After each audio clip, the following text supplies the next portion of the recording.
सभी साथियों को जय किसान। साथियों, आज 7 फरवरी है और दिन है मंगलवार। सबसे पहले तो आप सबसे माफ़ी साथियों, कल जो है फसल भाव पर लाइव नहीं आ सके क्योंकि परिवार में कोई शादी थी। चर्चा करेंगे साथियों आज सरसों के ऊपर, नई सरसों के ऊपर। इंडोनेशिया से एक अच्छी खबर आती हुई नजर आ रही है, जो हमारी सरकार ने नहीं किया, शायद वो गवर्नमेंट ऑफ इंडोनेशिया करने जा रही है। उस पर चर्चा करेंगे साथियों। चर्चा करेंगे कॉटन के ऊपर। कॉटन के अंदर आज फिर एक कमजोरी दिखती हुई बनती हुई नजर आई है साथियों। चर्चा करेंगे साथियों ग्वार के ऊपर। ग्वार के अंदर भी जो है आज एक स्टेबिलिटी बनती हुई नजर आई है।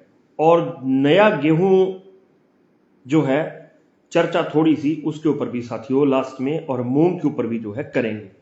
पुरी साहब धन्यवाद वीडियो को शेयर करने के लिए। सारे साथी भाई एक एक शेयर का बटन, गिल साहब भी आ गए हैं, ढिल्लों साहब भी आ गए हैं, तो भाई एक एक, पुरी साहब हरजिंदर मान साहब के बेटे की मैरिज थी, तो भाई एक एक शेयर का बटन सारे साथी दबा दो ताकि और जो है साथी जुड़ जाएंगे, फिर जो अपने चर्चा शुरू करेंगे। कमलेश लद्दा जी आपका भी धन्यवाद, बहुत बहुत धन्यवाद। तो साथियों सबसे पहली चर्चा करेंगे आज ग्वार के ऊपर, फिर सरसों के ऊपर चर्चा करेंगे ताकि तब तक और नए साथी जुड़ जाएंगे और ताकि ज्यादा साथी जुड़ जाएंगे। तो ग्वार के अंदर साथियों आज फिर कोई बहुत बड़ी तेजी नहीं है। आवकें जो है वो 20,000 के बीच में ही है। आवकें जो है वो 20,000 से तेज ज्यादा साथियों नहीं हुई हैं। तो ये एक साफ कहानी है कि अब ग्वार के अंदर यहां से स्टेबिलिटी एक बार जो बनी है उसके अंदर आगे चल के अगर यही आवकें बने रही तो थोड़ा बहुत सुधार ग्वार के अंदर जो है जरूर बनना चाहिए। ग्वार के अंदर रोज अपने काफी चर्चा करते हैं, बहुत सारी चर्चा आज ग्वार के अंदर नहीं करेंगे, लेकिन आज के भाव लगभग स्थिर हैं। वही जो मैंने आपको परसों बताया था, जो रविवार का लाइव किया था उसके अंदर भी बताया था कि 50 डाउन 50 ऊपर, 50 डाउन 50 ऊपर, यही कहानी जो है रहेगी। हरजिंदर मान साहब आपका भी धन्यवाद। तो ग्वार के भाव की बात करें साथियों, तब तक एक एक शेयर का बटन और दबाओ भाई सारे साथी। आज कम साथी जुड़े हैं ताकि जो बिल्कुल अपने जो है चर्चा सरसों की जो नई खबर है उसके ऊपर करेंगे और साथियों तक पहुंचे। वो आदमपुर के अंदर ग्वार 5,788, सिरसा 5,718, गंगानगर 5,675, कर्णपुर 5,690, गैसिंगपुर 5,736, विजयनगर 5,800 और रायसेनगर के अंदर 5,700 रुपए साथियों ग्वार जो है बिका है। उमेश बुरिया जी धन्यवाद आपका, आपने वीडियो को शेयर किया है। जो भाई शेयर करेंगे भाई उनका सिर्फ नाम बोलता जाऊंगा, बाकी सबको बहुत बहुत धन्यवाद। जो साथी रोज देखते हैं भाई आपका भी जो है बहुत बहुत धन्यवाद। तो चर्चा करते हैं साथियों नई सरसों के ऊपर जो खबर आ रही है इंडोनेशिया से। आज दोपहर को एक खबर निकल के सामने आई कि कल रात को इंडोनेशिया ने कुछ नए ऑर्डर जारी किए हैं। उन्होंने ये बोला है कि हम लोग जो है तेल जो वो दूसरे देशों को बेचते हैं उसके ऊपर काफी ज्यादा बड़ा संशोधन करने वाले हैं। असल में कहानी यह थी कि इंडोनेशिया के अंदर अब इन दिनों के अंदर जो एडिबल ऑयल्स हैं, जिसको अपने देसी भाषा में खाने वाला तेल बोलते हैं, चाहे वो कोई भी तेल हो, उसकी कीमतों में एकदम से बड़ा उछाल वहां पर आया। और वहां की लोकल जो जनता है उन्होंने मांग की है कि आप दूसरे देशों को एडिबल ऑयल्स का जो व्यापार है वो करना बंद करो। असल में जो पहले उनका जो नुस्खा था वो आज से कुछ महीने पहले वो घरेलू बाजार में यूज के 8 गुना जो है तेल का निर्यात करते थे, यानी कि दूसरे देशों को बेचते थे। फिर उन्होंने संशोधन करके उसको 6.1 गुना पे लेके आए और अब उन्होंने रात ये बोला है कि हम लोग इसके अंदर और सख्ताई करने वाले हैं, हम लोग और सख्ताई करेंगे। और उन्होंने ये भी असल के अंदर अर्जेंटीना के अंदर भयंकर, अर्जेंटीना भी जो है सोया का उत्पादक है। देखिए सोयाबीन और सरसों दोनों एडिबल ऑयल्स के अंदर काम आते, खाने के तेल हैं दोनों, ये एडिबल ऑयल हैं दोनों। अर्जेंटीना के अंदर सूखा पड़ा है, उसका भी एक डर सता रहा है वहां पे इंडोनेशिया को। ब्राजील के अंदर बरसात ज्यादा हुई है, उससे भी फसल जो है इसकी सोयाबीन की नष्ट हुई है। और अमेरिका के अंदर भी जो है कोई बहुत ज्यादा इतनी तगड़ी जो है फसल तिलहन की जो है नहीं है। तो संदीप गरेवाल जी धन्यवाद। तो इन चीजों का जो है इंपैक्ट पड़ा और एक इंडोनेशिया की पब्लिक ने वहां पे दबाव बनाया कि लोकल जो तेल हैं वो महंगे हो चुके हैं, आप लोग दूसरे देशों को जो है तेल बेच रहे हो। क्योंकि जैसे भारत ने बिल्कुल एक तरह का टैक्स फ्री कर दिया बाहर से तेल लेना, तो जो यहां लोकल जो तेल की कीमत थी उसके अंदर बड़ी गिरावट आ गई, क्योंकि बाहर से व्यापारियों ने जो है, जो बड़े मगरमच्छ हैं, उन्होंने जो है खरीदना चालू कर दिया तेल। तो हमारा जो किसान है उसको पूरा जो फसल नहीं मिला। मानाराम जी गुदारा साहब माफी चाहूंगा अगर बीच में कहीं आपका नाम रह गया हो, धन्यवाद आपका भी। तो इंडोनेशिया ने इस खबर का असर क्या पड़ेगा?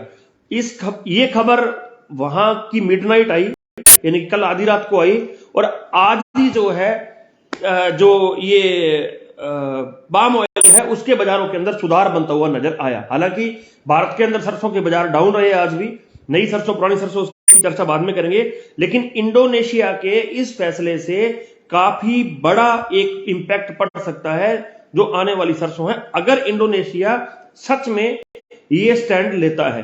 एक एक धन्यवाद भाई, इंडोनेशिया को अपने को करना चाहिए। फर्ज हमारी सरकार का था जो संसद में खड़े होकर ये बोलते हैं कि हम लोग देश को आत्मनिर्भर बनाना चाहते हैं तिलहन के मामले में, और तिलहन के मामले में हम देश के किसान को फलां इनाम देना चाहते हैं, रिवार्ड देना चाहते हैं। हुआ कुछ नहीं, इन लोगों ने बाहर से आने वाले तेल के ऊपर कोई टैक्स नहीं लगाया जो पिछला बजट गया इसके अंदर। लेकिन अगर इंडोनेशिया ऐसा स्टेप उठाता है, अगर इंडोनेशिया 8 गुना से 6.1 गुना पे आया, और अगर वो थोड़ा सा और कटौती करके 4 गुना का व्यापार करता है, तो फिर जो है थोड़ा सा फर्क पड़ सकता है और अच्छे एक सुधार जो है देखने को मिल सकते हैं आने वाले समय के अंदर। लेकिन अभी तो उन्होंने सिर्फ एक बात रखी है और ये बोला है कि हम लोग जो है इसके ऊपर काम करेंगे। जिस दिन ये स्टेप वो उठाते हैं तो शायद एक अच्छा जो है माहौल बन सकता है। खालसा जी बढ़िया, जगजीत जी गुदारा साहब धन्यवाद, आपने वीडियो को शेयर किया। तो साथियों, काफी साथी पूछते हैं कि टोटल उत्पादन कितना रह सकता है सरसों का। मैं बड़ा हैरान हुआ आज, आप यकीन मानिए मैं इतना हैरान हुआ। मैं आज एक टीवी की खबर देख रहा था, उसके अंदर वो लोग कह रहे थे कि सरसों को नुकसान हुआ ही नहीं, सरसों की फसल जो है वो बंपर है, फसल जो है बहुत शानदार है। दिक्कत की बात यह है कि पूरी की पूरा बीमा कंपनियां, पूरा का पूरा जो है मुआवजे वाला जो इनका सरकार का डिपार्टमेंट है, वो सब लोग ये साबित करने में लगे हैं कि जो है सरसों में कोई नुकसान नहीं हो, सरसों की फसल जो है बंपर है। वो भी ये कह रहे हैं कि 5 से 6%, 7% जो है नुकसान हुआ है। एक वहां टीवी के ऊपर कोई वैज्ञानिक था या कोई तथाकथित कुछ जो भी इनके होते हैं टीवी वालों के, वो बैठा था, वो कह रहा था जितना नुकसान हुआ ना इससे बर्फ से, उससे ज्यादा तो उसके बाद के मौसम से, अब इस गर्मी से उनका यह कहना था कि सरसों की फसल को फायदा हो रहा है। अरे बेवकूफों, कभी खेती की हो तो पता हो ना, ये गर्मी तो और नुकसान कर रही है। जो तापमान एकदम से बढ़ा है, ये सरसों के साथ साथ जौ को और गेहूं को भी बड़ा एक नुकसान जो है कर रहा है।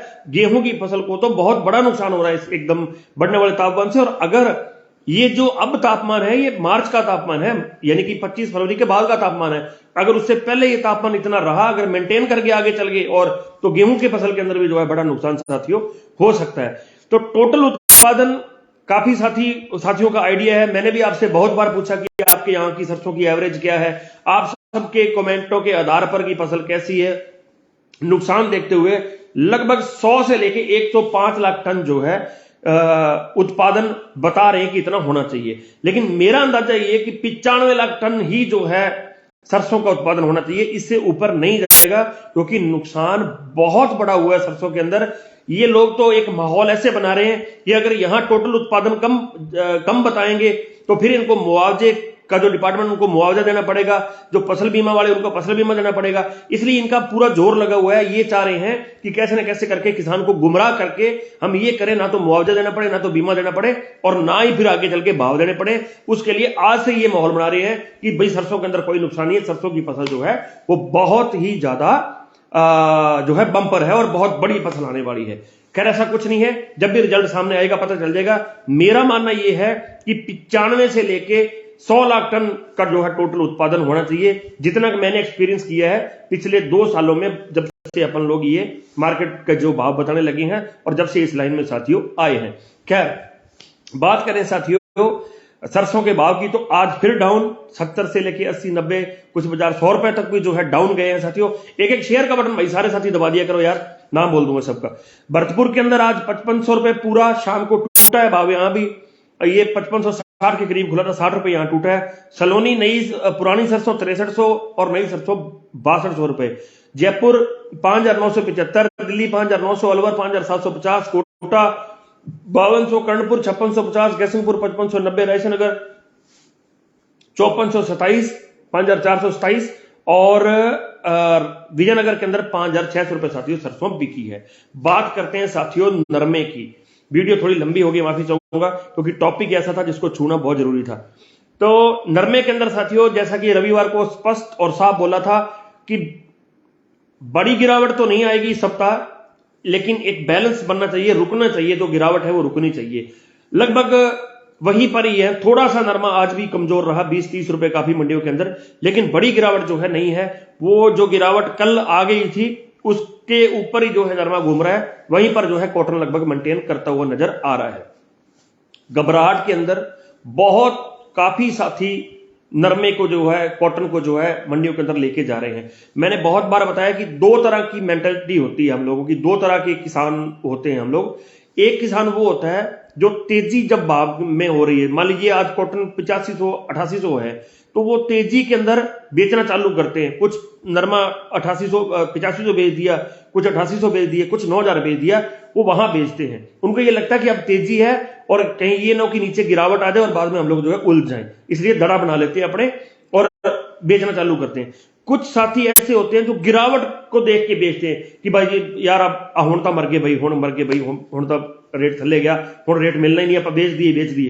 तो अब वो जो भाई है, वो जो बेच दिए वाले हैं, उनको ये लग रहा है कि कॉटन शायद बहुत बड़ी गिरावट चलेगी और कॉटन के अंदर भाई बहुत बड़ी आवकें हो रही हैं। अब इन दिनों 2-3 दिनों में काफी बड़ी आवकें हो रही हैं। ये पैनिक सेलिंग इसको अपने बोलते हैं। इसको मार्केट की जो भाषा होती है, जो वायदा की भाषा होती है, उसके अंदर पैनिक सेलिंग यानी कि डर के माहौल का बेचान, कि डर से जो है किसी फसल को बेचना।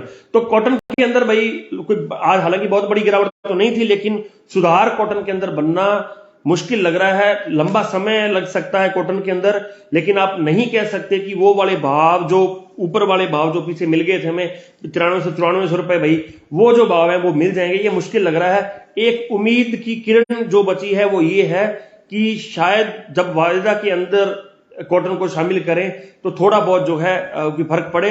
लेकिन बहुत से साथी मुझे दिन में कई बार फोन भी आते हैं। साथियों मेरा निवेदन है आपसे, मेरा अभी फील्ड ऐसा कि मुझे काम काफी ज्यादा होता है साथियों, आप जो भी बात पूछनी है कमेंट में पूछ रहे, मैं आपकी हर एक बात का जो है जवाब दूंगा। पर्सनली मैंने जो बात आपको फोन पे बतानी है वो यही बतानी है। तो मेरा निवेदन है भाई, थोड़ा सा आप लोग परहेज किया करें फिर भी।